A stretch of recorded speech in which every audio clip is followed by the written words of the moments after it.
Right, a little update. This is my nucleus hive and they're really busy, and this hive wasn't so busy and I was beginning to wonder whether there was anything wrong with them, but look at it now. Maybe they had a lot of bees nursing and keeping the brood nests warm, and now the warm weather's here, they are out and they're flying. Right, now the topic that I'm going to approach this time, it was easy when there was only 6 people on the site and I knew them. Now there's quite a lot of other newbies that have come on. I don't know what skill they are, but if I'm talking what you already know, then you can always just press the button to stop it. Right, is my hive queenless? Let's have a look here to see what's going on. Oh, this is a main subject that all newbies usually think, that they've lost the queen because there's only one queen in a hive. So let's have a look what's happening here. The bees are working quite well on that. I'm probably stopping a few bees coming in.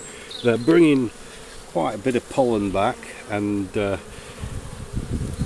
you can see, they're going into the hive quite well. So there's no reason here to think there's anything wrong with this, that it's queenless. Look at those bees diving in there.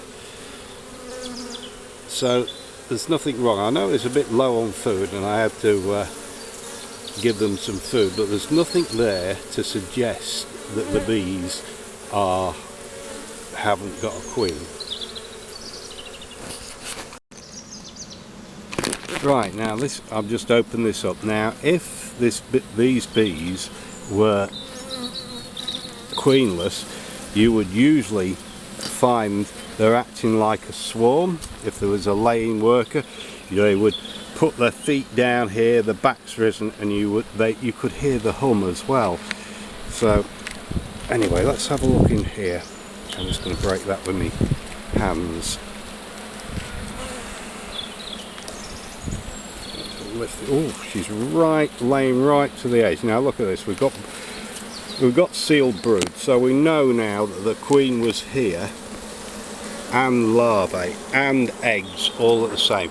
If you look closely, well, I don't know whether you could see it in there, but you can see there's a couple of little eggs in there as well. So I'm going to quickly have a scan this here just in case she's on the outside here. So to be honest, I wouldn't worry about this. Now I've seen eggs, I've seen that, there's a queen in here, I'm not really bothered. But like all disbelievers, they will want to find that queen.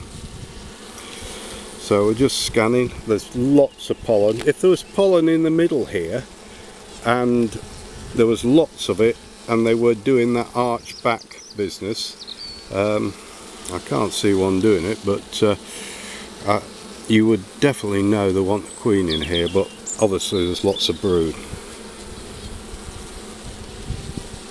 These are doing well. They're taking down the syrup, probably taking 1 honey jar of syrup down a night, maybe over 2 days. So you've got to be careful now. You've got to hold this over the hive, because if you do drop the queen, you want it to drop in the hive. Now this is the next frame, and you can see that she's laying really well. There's going to be a lot of bees hatching out here, and then I'm going to have to soon think about, and if you look down there you'll be able to see some eggs. So this colony is not, you don't have to go in any further. I'm just checking just to make sure they've got very little food as well. The food that they're having is basically being used up straight away, so I'm going to have to keep feeding this for a while. Right, there's a queen. She's on which is, because I've been so slow, she's there she is, going over across the top there. Because I've been so slow and all that, she has managed to go on a frame where there's no brood. So I'm gonna pop. So yeah, there is a queen in this one, but I wouldn't have worried if I hadn't have seen her. She's just walking across there. So I'm gonna drop her back in with the frame and just keep feeding this. Obviously look, there's a bit of food there, but there's very little. They're gonna